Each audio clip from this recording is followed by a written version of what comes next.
The views expressed on this program are those of the producers and individuals appearing on this program and do not necessarily reflect the views of the Sun Prairie Media Center staff, its video service providers, or the staff and elected officials of the City of Sun Prairie.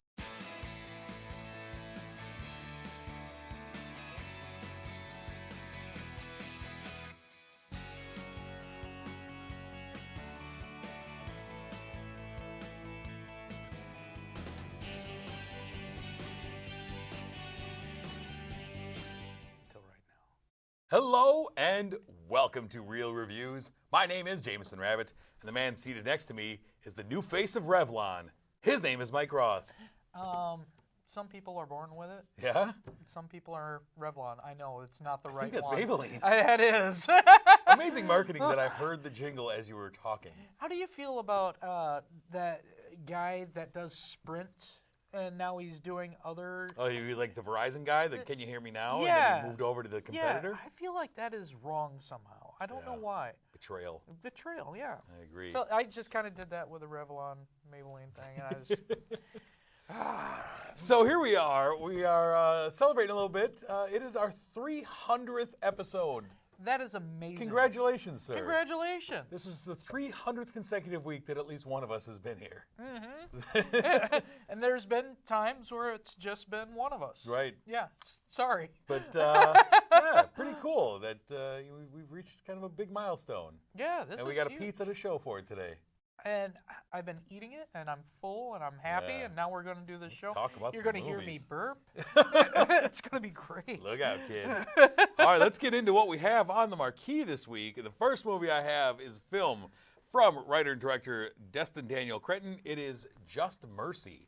Stars Michael B. Jordan as a man named Brian Stevenson. This is based on actual events. Brian Stevenson was this young lawyer from Harvard who moved down to Alabama, to defend some just wrongly condemned people alongside a young woman who had this drive and compassion and just didn't have the lawyer skills that it took to try and help these men who have been perhaps wrongly condemned, many of them on death row. It's funny because it's set against this backdrop. The town that they're in, that this takes place in, is the same town in which Harper Lee wrote To Kill a Mockingbird.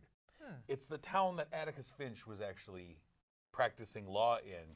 And so the locals are very proud to point out, like, oh, you can go to the courthouse and stand. That's where Atticus Finch actually stood. Have you been to the To Kill a Mockingbird Museum?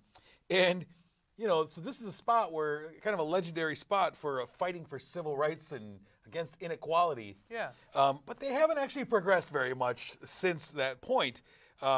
So Brian is down there fighting for a few men who are sitting on death row, notably a man named Herb, who is played by Rob Morgan, and a man named Walter McMillan, or as they all call him, Johnny D, who is played by Jamie Foxx. That doesn't even rhyme. Right, Johnny D. And quickly, Brian finds out that he is fighting against a system of prejudices that are not just against his clients, but also against himself, because he's an African-American northerner coming down, to Alabama to show him what's what, and we'll show him what's what down here in Alabama. And the thing I really like about this movie is it's not a movie that is solely about racial inequality, but also those in poverty. So the injustice wasn't just towards the color of your skin, but really against if you could afford to fight against the inequality. So he's representing people of all colors.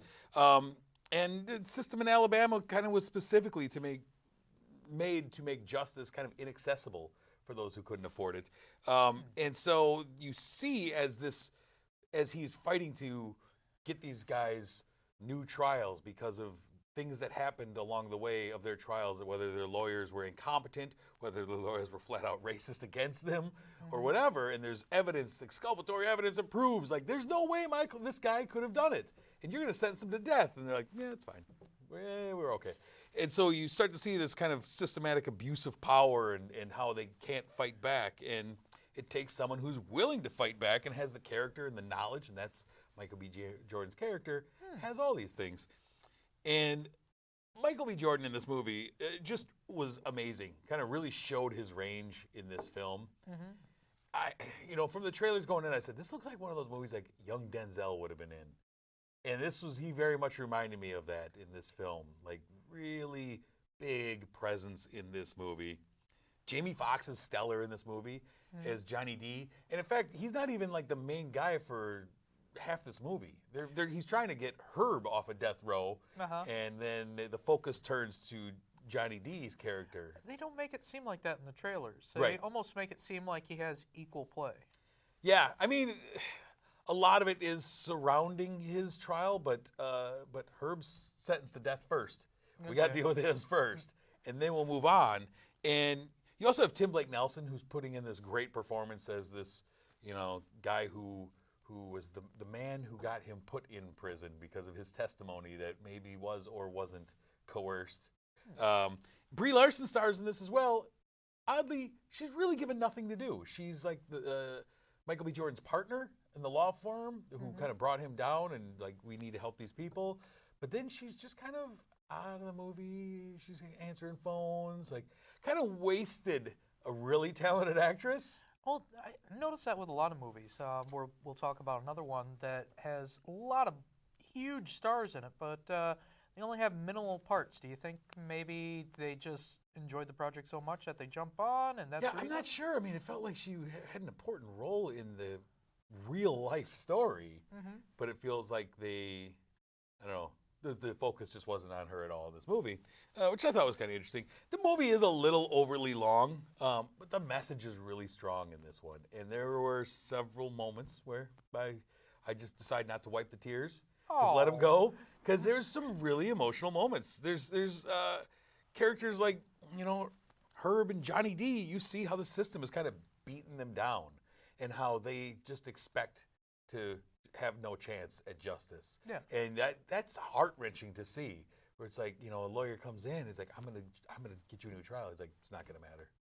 Other guys have come in and said the same thing. I'm gonna get put to death, The crazy thing is this is like a current thing that keeps on going. So this is a timely movie that just kind of reminds you, hey, there is a lot of people out there. There's even television shows that try to get great ratings, trying to release people who were wrongly convicted. Right. Yeah, I mean, and there's a lot of, during the credits, there's a lot of like, little bit of credits, and then we find out what really happened to each character, and a little bit of credits and come back. And like one of the things was at the time, in Alabama specifically, I believe the stat was 1 in 9 death row inmates was found to be innocent, which is an insane number of people. That's like almost 10%. Well, I guess it would be 9%. I don't know, 1 in 9 of these guys that's getting sentenced to death is innocent. Yeah. That's insane. That is scary. And Brian Stevenson and his partners worked to free like 140 free men on death row over his career, over like a 30-year career. It's just, it's amazing stuff. There's a couple of odd character turns in this movie that felt forced and kind of more cinematic than real. Yeah. But I really enjoyed this film.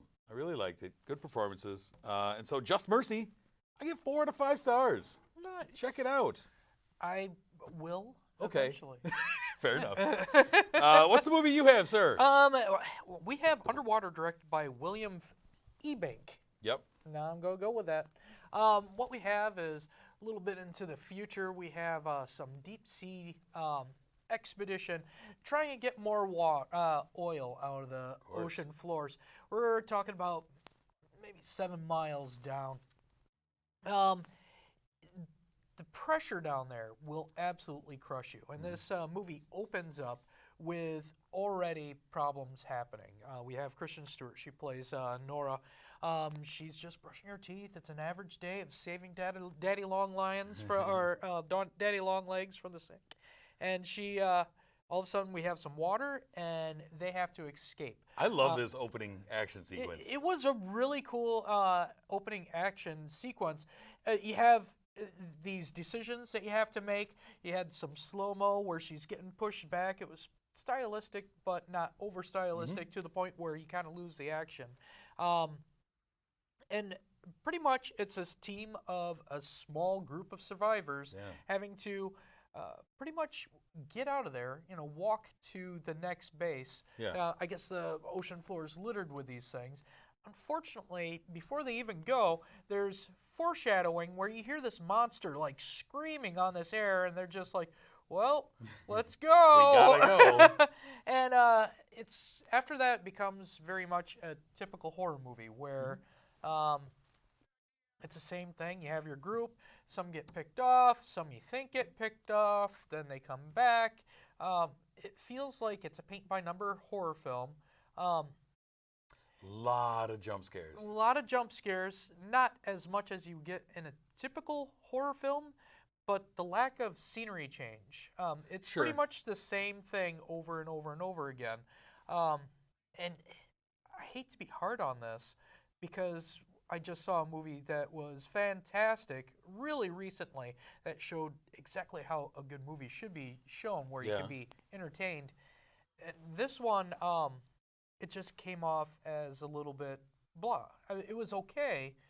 Maybe if I didn't experience something better before it. The acting was okay. I thought Kristen Stewart was enjoyable in this. I liked her in this. I don't like Kristen Stewart that much. Yeah. Her acting is just I've come around on her quite a bit lately. Yeah? Yeah. Since Personal Shopper, I've come around on her, and I'm like, I enjoy her. She has the same attitude. It's the same emotion every single time. It worked for me in this one. Yeah. I mean, this movie is very much an homage to, like, Aliens, The Abyss. Like, instead of space, we're underwater. Yeah. It's very much an homage to that. And if you go into this movie kind of looking at it as an homage, I think you'll kind of enjoy some of these moments. You may appreciate it more, but if you're looking for those genre cliches, you're gonna roll your eyes a lot in this movie because there's a lot of those genre cliches in this. And I thought she was. I enjoyed her in the kind of the lead female hero role, who kind of has to get this crew of idiots. I guess if I was looking at this as homage, I'd still feel disappointed that they didn't add anything new to it. I know there's True. something to say, hey, I really like these old movies. Let's kind of bring that back, but they didn't do anything unexpected all the way up to the end. And I don't want to tell you the end, but it's very predictable because it felt like a paint by numbers. Yeah, I mean, it's your typical creature feature. Yeah. You know, normally you would see this. I mean, we saw this a couple years ago with Life. Life, yeah. Which was a paint by numbers space horror. Like, let's try and remake Alien. True, but we spiced up Life by going, ooh, what happened if this was Venom? Wouldn't that be great? Right, in our minds. Yeah, in our minds. And this better. one, I didn't have anything to make up for it. Yeah. I like T.J. Miller in this movie as well. I like good comedic relief in moments. His little baby rabbit routine I thought was pretty cute. Yeah, you need one of those in this movie. I should have this on the show. What did you end up giving Underwater? I gave it a 2.5. It's not bad. I just didn't. I'll forget about this really soon. Sure. Yeah, I gave it 3 out of 5. I thought it was enjoyable enough, but I agree with you. This will be one of those that just blends in with the rest. Next year, when we're thinking of all our movies, and I'll get that list of what was the best and what was the worst, I'll probably have to look up. Underwater? What was that? A movie that I don't think you'll have to look up is our next feature film. It is from writer-director Sam Mendes. This is 1917, a film about 2 young British soldiers during World War I that are tasked with the impossible task of going across a German battlefield a couple of miles to alert the troops that are ready to attack German positions and let them know that, as Admiral Akbar would say, it's a trap. And these 2 young men are sent out there, one played by Dean Charles Chapman, the other played by George McKay. This film was inspired by Sam Mendes' grandfather's experiences and his stories from fighting in World War I. And it's most notably shot and edited to appear as though it's one single unbroken take that's kind of happening in real time. So as you're watching them run across the field, it's going to take as long as it takes them to run across that field for you to see it. Yeah. We're not cutting ahead to anything. They're not just appearing somewhere. So it feels like you're there with them. I took my 14-year-old son. He said, the movie felt like I was playing Call of Duty. Yeah. Because you're in a first-person narrative in this entire movie, right there with them. And it opens, the thing I love about this movie is it opens with such peace and serenity. These guys are resting in a field. Yeah. They're just quiet and enjoying life. And one of them gets tapped and says, "You need to go to the tent and bring somebody." He's like, "You want to come with me?" Sure. They don't know that this moment is going to change their lives and change the course of a war, and that you go through this journey with them, of them going through hell, and it kind of bookends with these quiet moments that are just beautiful. What I love about this movie is, like you said, it's first person. You feel like you're right next to them the entire time. It kind of plays a lot like a video game, except for with a good story. We already know that video games don't translate to movies very well. But in this one, you feel like you're with them every step of the way, but it's not the same thing. You start off peaceful, then it goes into fields of death and decay. So and it feels like you're going into the mountains of Mordor, and then it goes into a clean, peaceful dairy area. It just, all the constant changes. And this is all over like a 4-mile stretch. Yeah, and you feel like you've been everywhere in such a small amount of time. And there's so much story that they pack in.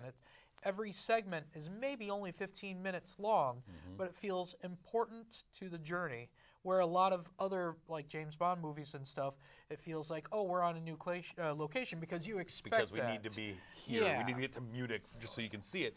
I mean, when they're going across the battlefield, there's no escaping the ravages of war. You see some pretty gruesome things of a war that has been going on in this spot for a while, and bodies are piling up. And because of the way it's shot and edited, there's this sense of realism. And I think there's some great performances in here. And oftentimes, the best performances in this movie are just in the eyes of these two guys. Yeah. You can see that over the course of this day, over the course of hours, they're seeing things that these young men have never dreamed of having to see before. And you're seeing them age almost in their eyes of like, this is awful. This is horrible. And I think the best character in this movie is the cinematography. Roger Deakins, who's like our greatest cinematographer, the way he shot this film is just gorgeous. Because like you say, we go from all these transitions of scenery, and they're just gorgeous. It's gorgeous. amazing. You can make it can feel claustrophobic. It can feel wide open. There's a scene where we stumble upon the woods, and there's one lone soldier singing in the woods to his unit, and it's just beautiful and heartbreaking in the way the light's coming through the trees. That actor, George McKay, when he gets to that point, he is so beaten, and we've seen with him so much tragedy in such a short amount of time that when you hear this music, you can't help but the entire audience is just mesmerized because we went through hell. And it feels weird to say that we went through hell, but it really, this movie draws you in and makes you feel like you are part of right this there. movie. You don't know what's around the corner. He doesn't know what's around the corner. Through the whole movie. And you feel, I mean, you can feel the fear. You can feel the bravery. You can feel the adrenaline and the adrenaline dump. Because that's the one thing I love about this is there's quiet moments in this movie. It's not just go, go, go. It's not explosion, firefight after firefight. There's quiet moments. And those quiet moments have a lot. They're very powerful moments. And even during like the explosion scenes and stuff like that, there's only one that is grand. Right. The rest of them, it's just like you would expect in a normal war situation. It's a little skirmish here, a little skirmish there. It's interesting to watch. It really makes you feel like you're part of it. It really does. And oddly, the movie's kind of bookended also by the two big-name actors that are in this movie. You know, we have Colin Firth and we have Benedict Cumberbatch in very small roles, important roles, small roles, bookends of the movie. Otherwise, it's these two guys for the most part that I don't really know. I recognize George McKay. I don't remember what I've seen him in, but. And when Benedict Cumberbatch comes out, it's almost like they had like a curtain over him. They're like, and here he is. He turns around. Hello there. I know you. This film is nominated for 10 Oscars right now. Nominations just came out, nominated for Best Picture, Best Director, Cinematography, sound mixing, sound editing, visual effects, production design, makeup, hairstyling, screenplay, like all of the categories outside of the acting categories. No, and that's fine.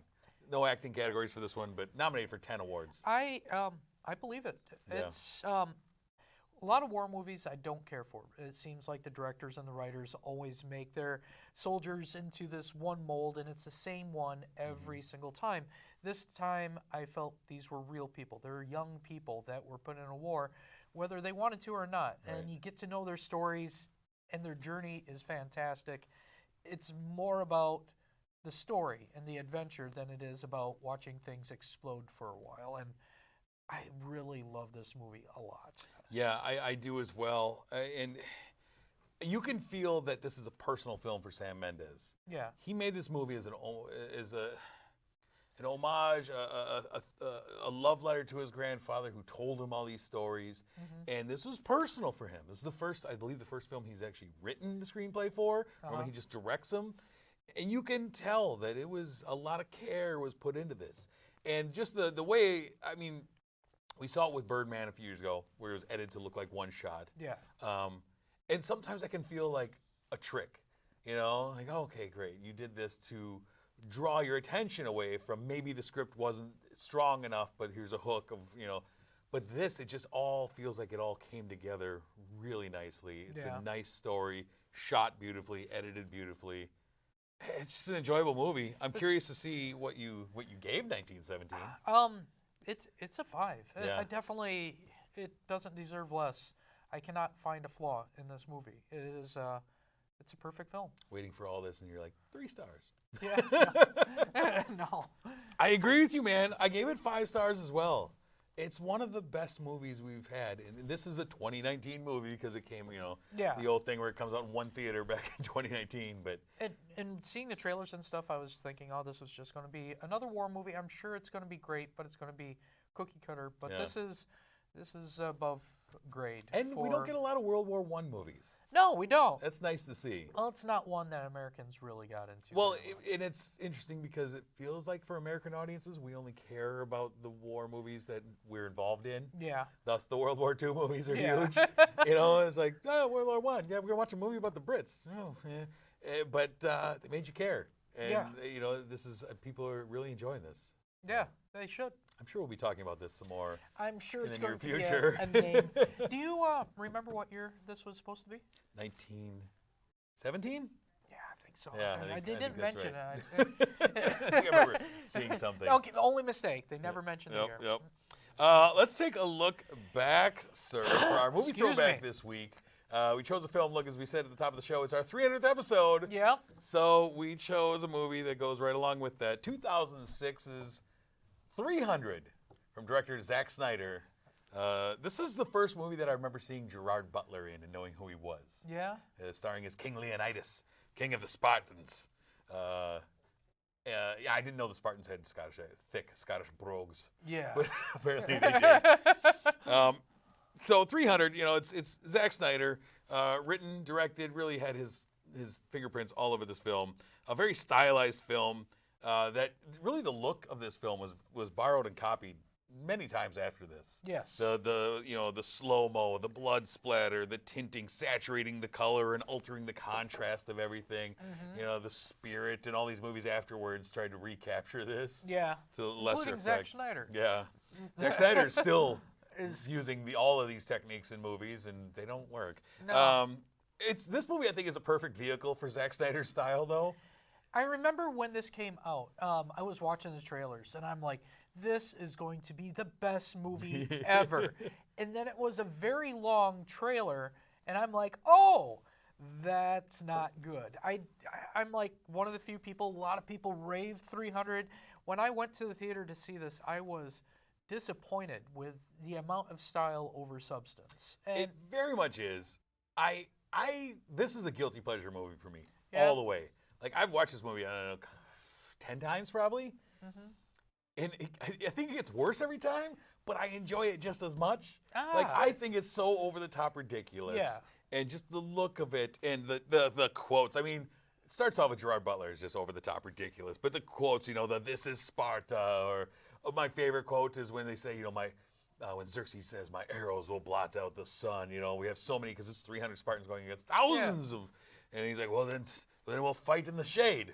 you know, or tonight we dine in hell, and the Spartans are all going. The interesting thing is this movie is kind of historically accurate. No. Yes, it is. No, it absolutely in the Spartan culture. Yeah. In their fighting techniques and how they use the phalanx as a fighting technique, it's absolutely historically accurate. And how they lived in Sparta, how they raised their children, how they separated the ones who were going to be Spartans, and if you were a baby born that got a problem, you're out. We can only have Spartan warriors. Did they have that much saturation in their color back then? You should have seen the skies back then. They were the brownest skies. You know, one of the things I learned this past week, and it has nothing to do with movies, but I'm going to mention it anyways. Blue was not a thing until recently. Yeah. The skies were green and stuff like that. Everything's green and brown. Yeah. Also, this is the debut film of one Mr. Michael Fassbender, one of our great actors. Was he one of the... Yeah, he's one of the Spartans. He's like fourth or fifth in line in the Spartan brigade. This was his debut film. Did he do any workout videos? Because I know the Spartan workout was huge for like a year big time after stuff. this These guys had to work out. They said Gerard Butler was working out like 4 hours a day every day. I bet. Even on set while they're making the movie. Like you gotta keep this build up. And you got to oil that up. Yeah. It's an interesting story. It actually got me to, when the movie came out, it actually got me to read up on like the actual story of the 300 Spartans. Yeah. And that battle and the legend of it and all that stuff. Kind of interesting stuff. I kind of figured you didn't research the battle before the movie. Nah. No one does that. Watch the movie rather than read the book. But yeah, this is like the one Zack Snyder film that I really enjoyed. And then he just kept the style up, and he's still using it in the DC universe to, I think, tragic effect, in my opinion. But that's just my opinion. I'm not a Zack Snyder fan anymore. Yeah, I wasn't a Zack Snyder fan. I passed the trailer, which I thought was awesome. He cuts an amazing trailer. He cut an amazing trailer with Watchmen. Yeah. He cut an amazing trailer with Sucker Punch. Yeah. That movie's awful. I thought Sucker Punch was going to be great. I'm like, 300's not going to be good.